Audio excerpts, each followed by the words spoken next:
And the interesting about Hendrix live, he hardly played any different songs really. Oh, This is really? this is a crazy thing. So he released what 4 or 5 albums in his lifetime, but he only played live a certain catalog. I can give you some examples. If you try and Please. find that, they're probably a bit too late, but if 6 Was 9 is one Okay. of my favorites on Okay. the Boulder's Love album. It's Yeah. quite a unique one. It's a very personal one.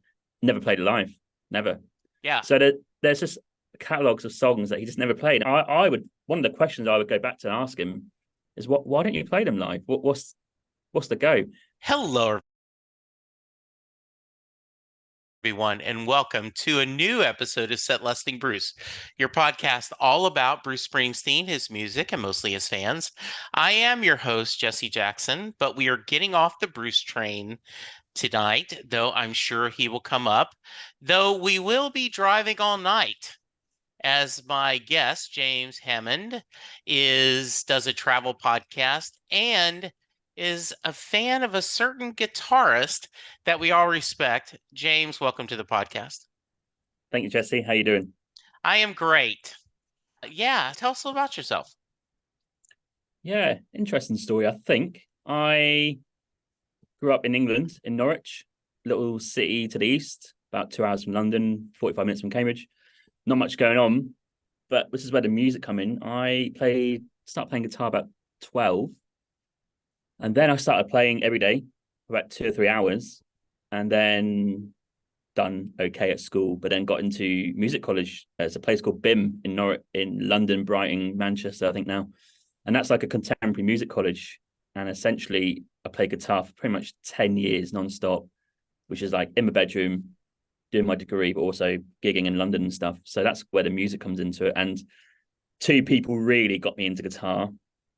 The first one was actually not who we're going to talk about, but it was actually Stevie Ray Vaughan, because my guitar teacher gave me Pride and Joy. I was like, oh, what is this? Never heard of this before. Yeah. Listen to that. That got me hooked. And then Hendrix came into the scene, Jimi Hendrix. I was like, oh, wow, this is like a different level. And those two got me through my teenage years.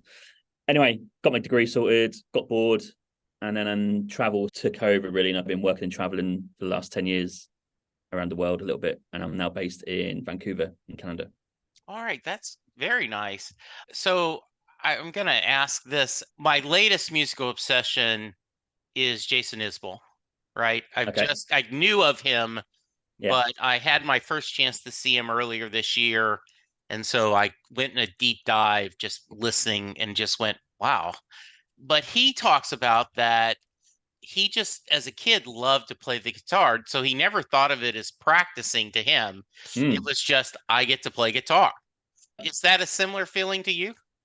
Yeah. I would whack on the Pride and Joy album Yeah. from Stevie Ray Vaughan, try and play it all the way through. Pretty hard. Yeah. But done okay. And then Hendrix had an unreal amount of catalog, and they're still bringing stuff out now. So you can literally spend hours and weeks just playing his stuff. So I just used to play those two, and maybe a bit of the Beatles as well. Beatles will have to come into it, and then Led Zeppelin a little bit too. So they're like Yeah. probably the four I would say. And then for my era, because they're well before my time, a couple of British bands, Radiohead, Muse, and then American band Queens of the Stone Age. They're probably three from my era that I would like to listen to and watch. And then my growing up, YouTube started to come in, right? So you can then watch all these people. Was that kind of changed the game as well? Yeah. I just had a young artist on, Jake Thistle, and he talked about that. Um, he's in his 20s, and Mm-hmm. he talked about he would just stare at YouTube and watch people perform. And it reminded me that when Bruce and Little Steven talk about in their biographies that they would go to live shows and would stare at the guitarist and seeing how they strummed, how they did their chords, how they played the guitar. And then you would go back later and try to mimic that. And James said yes, but the beauty of YouTube is you can stop, rewind. Yeah, And unfortunately, absolutely. Bruce couldn't do that with live. Yeah, what a nightmare. Yeah, exactly. Was there a lot of music in your household when you were a kid? Oh yeah, my dad loves the 60s and 70s. So what was he? Bear in mind, I'm from UK. He was in the glam scene, he'd say, and then a little bit of punk, because late Hmm. 70s, early 80s. And then he was into his sort of, he'd say, a bit disco as well, and then into the 80s. But for me, Yeah. it was like all 60s and 70s, Yeah. constantly on tapes back in the day, going back a Yeah. while now, listening on tapes. And I used to grab a tape, listen to the radio, and tape any songs that I like. I guess that's the first illegal downloading, if you like, from the radio. But yeah, That, so it was always around. And I just remember always been into it. Like Nirvana, my dad's Nirvana were the first band when I was like 2 or 3, where I'm like nodding my head and I'm getting mhm. really into it. So maybe it started from there. And then the 90s were great for music as well, I think, in Britain especially. So you've answered this question already, but I'd like to give you a chance to expand. And if you can't expand, that's okay, James. When I have someone who's a Bruce fan or whoever, I always ask, can you remember when you first discovered the artist? So in this case, Jimi Hendrix. And what about it spoke to you? Can you articulate what about his playing and his music articulated, spoke to you? Yeah, I think there's two parts to Jimi Hendrix. There's the first part of the music, Yeah. and then the second part is the lyrics. So the first part, I was obsessed with Hey Joe. If any guitarist listen, it's like C, G, D, A, E. It's pretty nice little chord progression. And Hey Joe was, I used to try and find all the live versions I could, because I want to see how he played it and hear it. So musically, that was something my guitar teacher gave me. I learned it pretty quickly because I was okay at guitar, and I started playing it over and over again. But then I think I heard Third Stone from the Sun, it's a Hendrix song, and also Voodoo Child. And when I heard Voodoo Child, was different because the music was something I never heard of before, but the lyrics and those probably got me like, oh, what is he talking about? And then I started paying attention to the Bold as Love album, Access Bold as Love. And this album is just trippy. What is he talking about? And I still think today he is one of the most unique lyricists in music. It's just crazy. You can tell whatever he's thinking, he's got it on paper, he's singing it, but I don't know what he's on about. And it's the beauty of it. So I think it's the same when I was 13, when I heard those two things, the music and then the lyrics, I started paying attention. Yeah, it's probably that, I think. So when you discovered him, and it sounds like you did a deep dive, right? You started looking for any Huge, kind of music you could find. huge deep dive. Yeah. This was the days before Spotify, and YouTube was in its infancy. So there wasn't much about compared to today. So what that entailed was going to the record stores and trying to find different CDs and see what I can find, and then research, oh, is there like a live sort of gig on tape somewhere or on CD? So yeah, I'll just go deep diving. And then once you start getting into it, I got into every song. There isn't many songs I don't like from Jimi Hendrix. That's another thing as well. So I would just research the hell out of him. What can I play? What songs are interesting? Obviously, you draw your favorites, but a huge deep dive. And there's so much for Jimi Hendrix to see. Like Stevie Ray Vaughan, there's quite a limited catalog. I think it's 7 or 8 albums, maybe 9 or 10 now. But Hendrix had unlimited, and they're still releasing today. So I think that was just a never-ending task. Isn't that odd? Because they both died very young, but one of them having more of a catalog than the other is a little odd. I would have guessed that Stevie Ray Vaughan would have had more material. Yeah, you would think that, but I think there's a difference. And I don't know if this is controversial or not. Okay. Is that Steve Ray Vaughan is predominantly blues. Yeah, he played with David Bowie back in the Yeah. day. But Hendrix transcends any genre, really, if you look at all the Yeah. stuff. And he was a relentless recorder of music. I think if he could, back in the day, he would live in a studio, right? That's why he's building Electric Ladyland in New York. So I think he was planning to live there. So I think you can probably find tapes and stuff. They probably have got loads and just like slowly release them Sure. over time, right? Yeah. So I think endless amount of stuff to come, I reckon. The there are certain genres or musicians that are a blind spot for us. You mentioned before we hit record, you're like, hey, I know who Bruce Springsteen is, but I'm not much aware of his music. Jimi Yeah. Hendrix is one of those guys for me. I just Oh have wow. never Okay. spent a lot of time. I will give you, I'll do this early, but I've done this a couple of times with people that have when they join me with one of my blonde spites, I'll say, hey, if you want put together like a 10 song Mm. playlist. And then later as we're recording this, it's October. I told you I'm not going to release it to December, but maybe in the new year you could come back and say, okay, Jesse, you've spent some time with these 10 songs. Let's talk about it. You could tell me why you picked the song and I could give you my thoughts. Okay, that sounds great. Yeah, yeah. It helps me to learn new music, and also I think it's also fun because if you go, wow, I can only give you 10, and obviously Yeah. you fudge a little, but the Yeah. idea is instead of, and some people just say, hey, listen to this album, Jesse, just like this album is enough. But I Yeah. always like to do that, so that's good. So obviously never saw Hendrix live, and I assume based on timing, neither Stevie Ray Vaughan, right? No, yeah, too young. Yeah. I think, not to get too dark here, but every once in a while, right now, there's a little bit of brouhaha that on Bruce's 2023 tour, he's not changing the set list up much. He's Okay. doing almost the same set list, right at 3 hours. It's a Yeah. very wide range from his career, but Mm. people who are used to over the past 10, 12 years, he would only do 60% of the same songs every night, and the other 40% he'd change. Now Mhm. he's about 90%, and there's a little bit of, for a small percentage of people, whining. Like, Okay. Bruce, I bought 4 tickets and I'm seeing basically the same show. Without getting too dark, I go, I don't think Jimmy Buffett's fans right now would complain if he was getting the same set list. I don't think True. Prince's fans would complain, and Yeah. you would not care whatsoever on the set list of either young man, right? It's a very good point. And the interesting about Hendrix live, he hardly played any different songs really.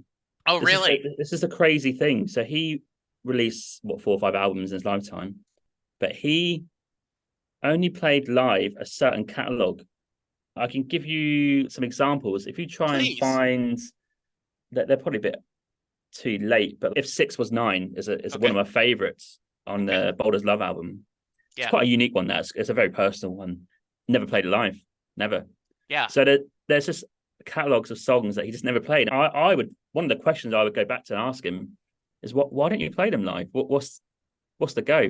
Because like you say, Bruce Springsteen has probably just played every song under the sun, and he probably has his favorites, right? But he's probably played them at least. But Jimi Hendrix, you won't find hundreds of songs that he just haven't played. So, Tens, not hundreds. But multiple years ago, he released a box set called Tracks, which right, was 4 CDs, four yeah, albums of all this unreleased material. And there's okay, a lot of that he's never played, right? right, And Western Stars was an album he put out before the pandemic, and he performed it live, and they filmed it and made a film about it, Western Stars. But mm-hmm. he's never played any of those songs live yet, right? So there are pockets of them, but yes, there is enough diversity, and he's 20 plus albums, been out since the 70s. Yeah. I think there's all of us that there's all white whales that Springsteen fans are chasing. Like, oh, can you play this? That's awesome. Is this you've talked about other bands you're fans of? Are there Do you like to go to live shows? Are there other bands that you still enjoy going to see live? Or okay, Yeah, I've seen quite a few bands live. okay, So here in Vancouver, we get quite a few acts. So I've sure, seen Elton John on his Never Ending Lasting tour. yeah, That interesting guy. I really 2 or 3 songs. The rest are okay. That might be yeah. controversial, but I know uh, what I'm saying. Yeah, yeah. So I saw him. I saw Paul McCartney come do probably the best gig I've seen. 3 hours long, bit like Bruce. yeah, And Paul McCartney here played obviously the Beatles songs, the Wings songs that he done, and his new stuff. But I couldn't believe this. His last encore, he done 2 or 3, but the last one went real heavy. He played Helter Skelter. He played the James Bond one. I can't remember what it's called now. And it Live got and all Let dark, Die. and Yeah, it got all dark and red, and oh, I was like, bloody hell, this is going to be. This is not like happy clappy Beatles days. This is like dark. This is dark yeah, post Beatles, and I loved it. Bit yeah, heavy and yeah, what a show. So he's yeah. great. And then Muse, I've seen in Vegas. They're a favorite of mine from Britain. Hmm. One I've not seen is Queens of the Stone Age. They're on my list. They're touring now, so I'm going to try and match up where I can see them.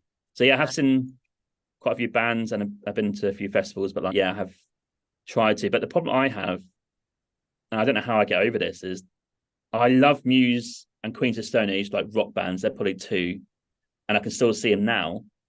But the rest of the bands in my area, I ain't that fussed. Yeah, I'll see Paul McCartney because he's part of the Beatles and they're in right, my top 10, right? Unfortunately, Led Zeppelin don't perform anymore. So right. there's like a few bands locally I would see if they came, but I just wish I was born 40 years earlier, or whatever, to go and see the other acts. But what can I Yeah, do? absolutely. So you talked about you had played music for a while, worked in that, and then got burned out. So talk to me about that. Share with me, and then how you started getting the travel bug, and then we'll get into your podcast. Oh yeah. So yeah, 10 years in. So probably 12 to 22. Yeah, it's about right. So that was a process of practicing every day at home, doing the audition, doing the music college, joining bands, and then performing at the college during my degree, but also in my band separately.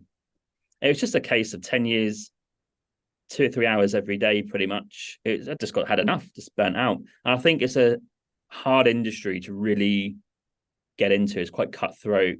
The people aren't very nice, mostly.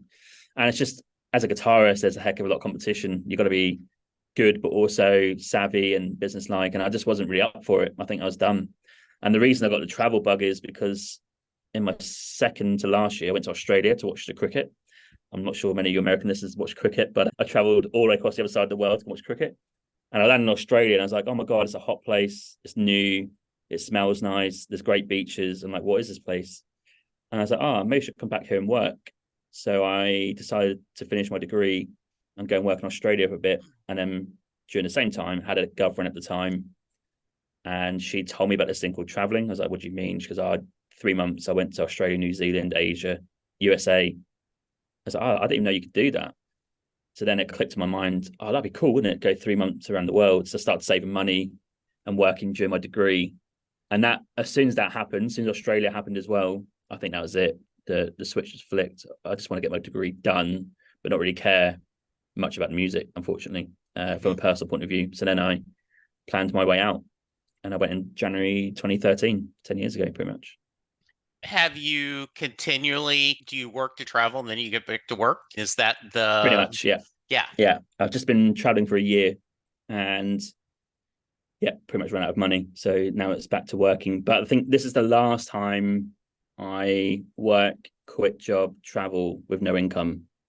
So now I'm into like podcast, travel business mode. So the next time I go traveling, I have an income on the road because you can work from your laptop these days. So Yeah, you should. yeah, so I'm now into that phase. So still travel, but a bit more, I guess, grown up a little bit. In your 20s, go and do it. Go and get a work permit in Australia, New Zealand, go and work there for a year, enjoy the country, see it, earn a bit of money, travel. Yeah. But I think after a while, starting again gets a bit tiresome. So I need to figure that out next. Yeah, I think it is. I think that's a very fair thought that there's a lot of things we do that when we're younger that we're like, oh yeah, sure. And so yeah, I could see that. I could see that a lot. So talk about the podcast. Why did you decide what led you to think about doing a podcast? And tell us about your podcast. Sure. COVID is a classic case. I think maybe a lot of podcasters think this. I'm not sure, but I think so. yeah. Yeah. COVID stuck at home, couldn't do anything. And if you're a traveler, a bit of a compulsive traveler like me, I'm a bit obsessed with it. It's probably the worst thing. If you're an introvert and you love playing computer games, it's probably the best thing, right? But yeah, even though I'm slightly introverted a little bit, but I thought, oh wow, what am I going to do? So the next best thing is to talk about it. So I bought a microphone. I've got up to that point 6-7 years of pretty good stories, and I met a lot of people on my travel. So I thought, oh, I think I can get enough people to come on and talk about travel and have a laugh, have a bit of fun, and talk about some places in the world you should go and visit. So I bought a microphone, started it, and it's morphed now into 3 years later. I do it weekly, so there's a new guest every week. And yeah, it's just done okay. Travel podcasts are not very popular, and there's not many. It's not a popular genre amongst podcast listeners, but there's enough space in there to do it. And I'm willing to put it out there. So yeah, I podcast now every week, and I've been on the travels last year trying to do it every week, like in real time. So that's been interesting as well. And I've interviewed locally. So a lot of lessons learned this year. And right now, I just finished my 4-month road trip across Canada and USA in my camper van. So we're now back in Vancouver, reflecting on getting some interviews done. And here we are. So, what's the name of the podcast? Oh, yeah, I should probably say that, shouldn't I? It's called Winging It Travel Podcast. Okay. I also do a sister podcast called the Trendy Coffee Podcast. That's exclusively just cafes and coffees I have around the world, only 5 minutes each week. And yeah, that's more niche. But yeah, my generic bigger one is the Winging It Travel Podcast. Mm-hmm. What? So you decided to start sharing. Tell me what a typical episode's about. Talk me a little bit through that. Yeah, so I have a range of subjects and different type of episodes. So a classic example would be I get reached out to quite a lot now for new books. So I have a lot of travel writers and travel journalists come on. Okay. Who are about to release books. So I've got 2 now, that new ones that I'm reading. One's not edited, one is released already. So I've got 2 interviews coming up where they release books. And these books could be from anything. Like the book I'm reading now for an interview in 2 weeks is this American lady, I don't know where, maybe 50s or 60s. She walked the GR3 route, GR5 route from Netherlands down to Italy. It's probably about 1,000 miles, something like that. Wow. And she walks through it. Yeah, just said it's a great way to see the country. So this book's about that. And I have travel people come on who are maybe like backpackers, budget travel. Okay. I have YouTubers come on, talk about their travel and how they showcase their travels through video. And also I have some friends that come on that I've met on my travels, and we have a bit of a laugh, lots of travel stories, very casual vibe, conversational, and it's long form. I do stick to that because I think it's quite key to get stuck into the guest. Yeah. So yeah, just lots of countries, travel stories, and podcasters too. Yeah. So what's your favorite way to travel? Or what is the mode you're doing now? You mentioned your camper van. Yeah. If you asked me a year ago before I was leaving for my travel, I'm like, oh yeah, I'm into slow travel. No, it's been too fast this year. Just go around the world like flight, bus, that really quick. So I think the best way to travel is slow travel, but I need to get better at that. But you can't slow travel unless you have an income, right? Unless you've got a huge pot of money where it can trickle along nicely, but you will run out eventually. Slow travel's hard because you just need that regular income to keep going. Slow travel could be you might base yourself in Bangkok for a month, and like you go and see some places and come back. I think I know what you mean by slow travel, but tell me what you mean by that. That's a phrase I've not heard before. Okay, so the traditional world might have a job, a career, and they get 10 to 20 vacation days a year. Right. So people would only go away for that short amount of time because that's all they can take off, because that's what they've got, and they get paid for obviously that holiday. So America, Canada's classic, they get 10, 15 days off a year, and that's all you can take.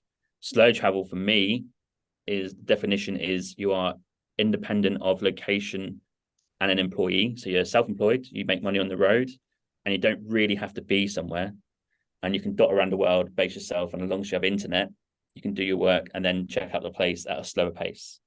So you base yourself in Bangkok for a month, you base yourself in Vancouver for a month, if you want to, and yeah, you can go around the world doing that as long as you have internet connection. So that's slow travel and not being in any rush. You're not time bound, basically.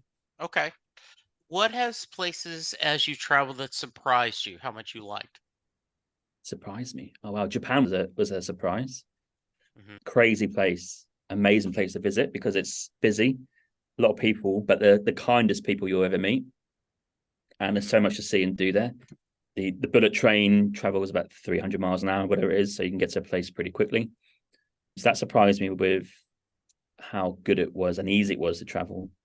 And then you got unusual places. So I would say something like Bolivia was a bit of a surprise, a bit more rustic in South America, but the people were pretty funny and a lot to see and do. You've got the Amazon jungle to the right, you've got the salt flats to your left, you've got La Paz city in the middle, you've got one of the highest cities in the world, Potosi.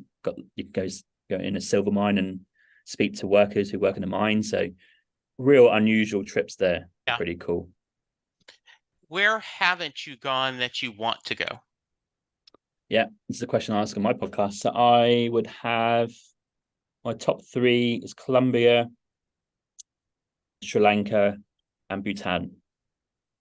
Okay. So have you gone to the Bourbon Trail in Kentucky?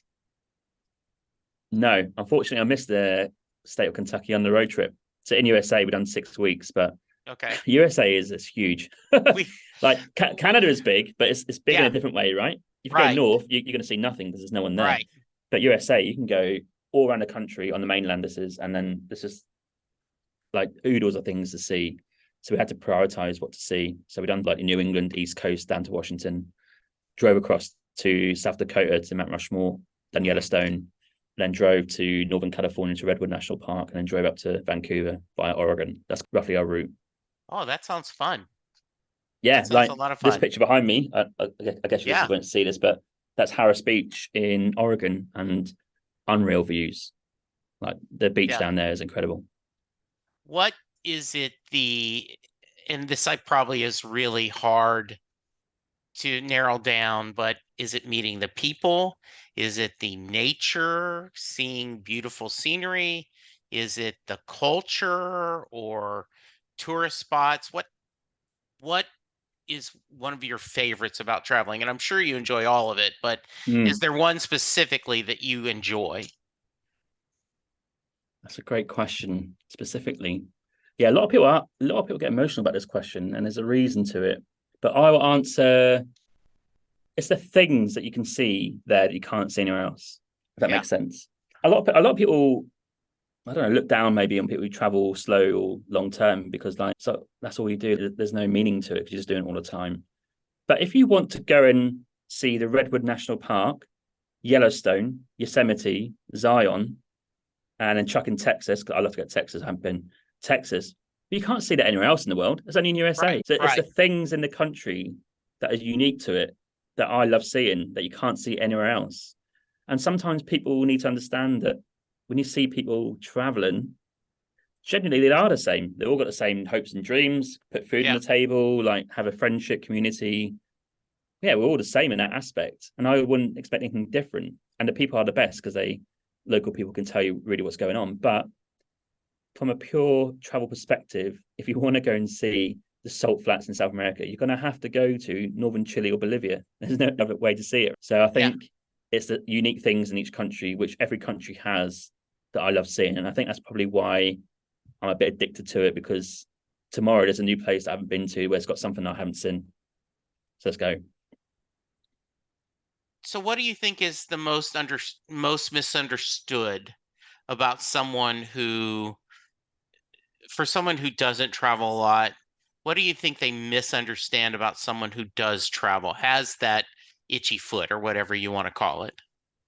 Yeah, that's a great question because I flip it the other way and ask my guests, like, why do you leave to go traveling? Yeah, And I think the answers they give normally is that you've got to go and see other cultures and understand their problems, understand how they do things. Because if you only stay in one place and you think that's the best place or that's the best way to do things, then I think that's a bit dangerous. yeah, I think you need to have a broader perspective on people's ideas about how things should be done. And you can only do that by going to different cultures. And you'd be surprised. I think a lot of it is fear. I think a lot of people would fear to go to. I went to the Middle East this year for 7 weeks. And what is the first thing I think Middle East right now is probably the war in Iran, Israel and Gaza, right? It's probably, oh God, I can't go there. But there's lots of other places in the Middle East that don't have that. And you should yeah. definitely go and check them out. So I think there's places where people are scared of. But if you have never been international, then go somewhere easy. Right. If you're from USA and you've not been abroad anywhere, but you think, oh, where should I go? That's a nice way into it. Go to Ireland. Pretty fairly similar to USA. Lovely Yeah, people, one of the safest places. Go to a pub, have a sing song with the locals, have a pint of Guinness. If you yeah. drink, like it'd be a great experience, and it might just dip your toe in nicely. But yeah, I think a lot of people would have a bit of fear, and they probably don't understand why I want to keep going to different cultures. But I think it's just a learning process, learning different things. Yeah. So what is something that you've learned doing the podcast and I know I keep using the word surprised you, but I know for me, as I've been doing this podcast, I'm sometimes surprised at how similar stories are compared as I've talked to hundreds of guests. There's a good chance if you grew up in the East Coast, you discovered Bruce Springsteen on a summer camp. That's Okay. just that Right. that is a theme I see. Either your counselor had Springsteen or a roommate had a Springsteen, right? Yeah. Yeah. Siblings is another story. You're either a influencer on your younger siblings or your older siblings influenced you on music. Yeah. So is there themes or something you've seen that kind of surprised you that you didn't as you're getting into to do this, did you see this coming? No. Okay. Themes is an interesting comment because I think if you listen to 10 travel podcasts today, you'll see themes in terms of the same countries that a lot of people go to. Hmm. And I think that can get repetitive. Even now, if someone came to me, I'll give you an example. If someone came to me right now and said, look, I traveled for 3 months in Southeast Asia. So that's, Yeah. people don't know where that is. That's like Thailand, Malaysia, Indonesia, Laos, Vietnam, and sort of Singapore, that area. I'd say, sorry, mate, I've done like 10, 12 hours on it. Like, I understand people's stories would be different because it's unique to them. And I do love that. But sometimes you just need to break away and maybe talk about a different place, Mm, because that can get a bit samey. So there are themes in terms of that where the recurring countries come up, which I'm not against, yeah. but I think there's so many out there that you can talk about. And that's where I guess a bit of research comes into, and maybe you can pitch to talk about one country. But yeah, I think themes are just like areas of the world. So Hmm. yeah, I'm never against it. I'm just saying that there's a lot of content out there. If you want to hear about Thailand, you're going to find a lot. Just the way it is. Great place to visit. Don't get me wrong, but a Yeah. lot of people have been. And I guess the other thing is I would think some of the more, yeah, as you mentioned, Ireland, some of the places in the States. So yeah, you've shared where you haven't got to go that you still want to. Who have you what area have you not had a guest about that you would like if someone emailed you and said, "Hey Hmm. James, I want to talk about blank," you'd go, "Yes, let's book you right away." Oh yeah, I haven't had Africa's a bit of a hole in my podcast as a Okay. continent. There's so many countries there. The latest episode actually talked about Ivory Coast and Tanzania, so West and East Africa, and that was new for the podcast. But I would love someone to come on and talk about, let's say, somewhere. Oh no, yeah, I've got quite a few countries on my list now, but like in terms of Okay. coming on, I'd say that sort of northwestern corner of Africa, like Senegal, Gambia, Yeah. Burkina Faso, Mali, Togo, sorry, that area of the world I've not had much at all. Okay. That's northwestern part of Africa, and also I haven't had much. There's extreme places where you don't get much content on, so there's all these little islands that people never heard of, like Tristan da Cunha, which is like the most remote island inhabited. So I'd love to talk about that place with someone. And yeah, that just think of the non-mainstream countries. There's so many countries in the world you probably don't know much about. It's probably them now Right. for me because I've covered a lot of the world. Yeah. As you're traveling, is it Hendrix or Vaughn on the road trip song? Your playlist? Depends on my girlfriend, right? Ah, good point. Good point. Let's say the road trip we just done. Yeah, not Stevie Ray Vaughan. I think Hendrix because he's got an eclectic mix of tracks. So Hmm. yeah, Hendrix is definitely on the playlist. And then personally, I go through phases. Like I haven't listened to Stevie Ray Vaughan for a while now. I'll go through a phase with artists, but Hendrix is always on there. Just Yeah. not every day, but most days he would be on there because there's a different song. I'm one of those that sit there and analyzes, not really listen to it. I'm like, oh, I don't realize that was in there. So yeah, Hendrix is on the list as always. One of the things that I will smile at when I'll see on social media, if you're on a desert island, you can only have one band, what will it be? And I'm like, what's Springsteen, right? That's not even a hard question. I'm a huge Brian Wilson fan, the Beach Boys, Yeah, John they're up there. Hyatt, as I said, Jason Isbell. But if you're telling me I got to have one, I'm okay with Bruce. I don't get tired of Bruce, right? Yeah, I Mhm. think Hendrix is mine, Yeah. 100%. Yeah. Yeah. Not really a question, but I was going to share a story with you. 3 years ago, February of 2020, I started a new job with a company that did roadside assistance for the RV industry. Yeah. I work for them. And so I was in their customer service center. And so I was meeting every employee. And one of the questions I asked was if you only had one song to put on your road trip, your playlist, what would it be? And I gave him some time to think about it. And then I put everyone's choices on a Spotify and sent it out. Here is our CoachNet roadside. Here's our CoachNet road Yeah. trip playlist. Yeah. Could you pick one? Now, my song wouldn't be Hendrix. Okay. I do have some weird tastes, Okay. and this is going to be a real out there song, but I would have the theme from A Summer Place by Percy Faith, Ah, the TV why? show. Is it back in the Yeah, 50s, was it? tell me. I love that song. It's probably my top three in no order. Like, I just can't stop listening to it. And if people are like, I don't know what it is, chuck it on, because for me, it thinks for me, what do I think of? Like an island in South Pacific, palm trees, beach, no care in the world, nice warm water with some friends. It's just got that vibe and feel for me. So it's the theme from A Summer Place. That's the song I'm choosing. That could change every day, but right now it's that Sure. song. I love that answer.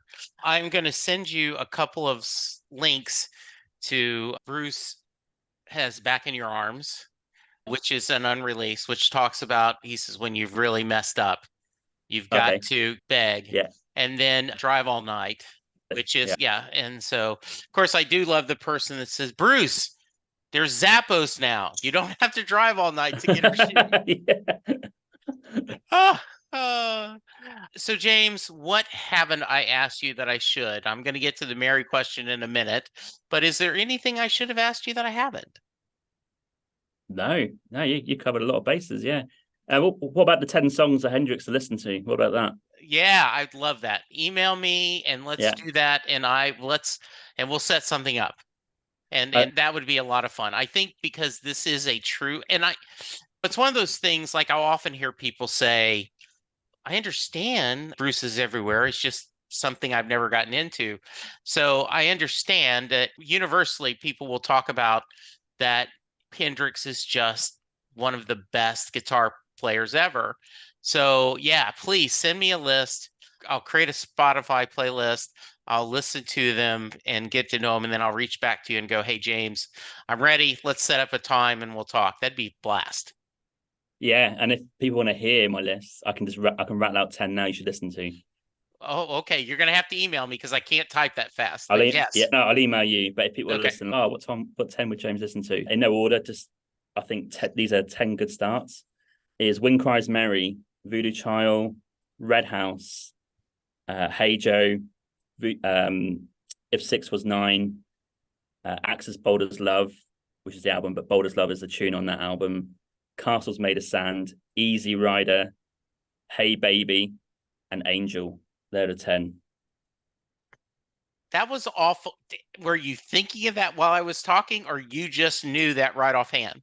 I was thinking about it a little bit during the episode, but I was thinking in my mind, oh yeah, there's reasons for each one of those, and they span from the first release to right at the end where he didn't get to release his last album because he died. That got released. Hey Baby, for example, was the last song on the last album that he was working on. I just think it's quite poignant. Great song, but a bit sad. Yeah, knowing But yeah, that. I would say those 10 because they cover a nice array of a bit of heaviness, bit of weird trend, like weird hippie stuff, but also love song in there. Yeah, just covers all bases. That I'm looking forward to that. That'll be great. I really appreciate it. All right. Be thinking about how people can reach you. But before that, I end every podcast with the Mary question. So, Jay Armstrong, who is now retired, has a book coming out. He did have a book out in October 1st, or no, November 1st. As we're recording this, like I said, it's going to come out in December. But Jay, when he was a high school teacher, he would give his students the lyrics to Thunder Road, and they would read it as if it was a poem, and he would discuss the imagery Bruce uses. He would talk about the themes Bruce explores, and then he would ask his class, does Mary get in the car? So that is your question, James. Does Mary get in the car at the end of Thunder Road? 100% yes. Okay. Yeah, he's got his guitar. He wants to take that long walk. He's going. He's getting her out there. And if she has any sense, let's go. I love it. Of course, as someone who does a travel podcast, I would be shocked if you had said, "Nah, she stays home. Yeah. She doesn't want to explore anything." Yeah. Yeah, Yeah, that would be against my message and mantra of my yeah, podcast. So, absolutely. yeah. All right, James, if someone wants to reach you, how can they? If someone reaches out to me, I am available on social media. So Instagram is probably my most used. So Okay. you can type in two things here: James Hammond Travel or Winging It Travel Podcast. I think both will get you to my page. My email is jameshammondtravel@gmail.com. I'm also now on YouTube, so I'm getting into that world. So that is a Winging It Travel Podcast. You can find that on YouTube as well. And yeah, each of those things got my link tree, so there's other Yeah, stuff on there that you can access. So good. All there you right. go. Well, I will include all that in the show notes. Thank you. This was a lot of fun. Yeah, it's great. I love music because it was my first, second love. I loved football first, soccer, Yeah. football. But yeah, like it's the important part going into adulthood. I think it was the number one thing. I was obsessed with playing guitar. I didn't go out, just love playing it. So it got me through, yeah, pretty much the end of my degree at university, and then I was off. But very important part. I studied music and like everything about it I've looked into. So I do have a slight range of topics to discuss about it. So I do get stuck in now and then. But yeah, Hendrix is the one to go for.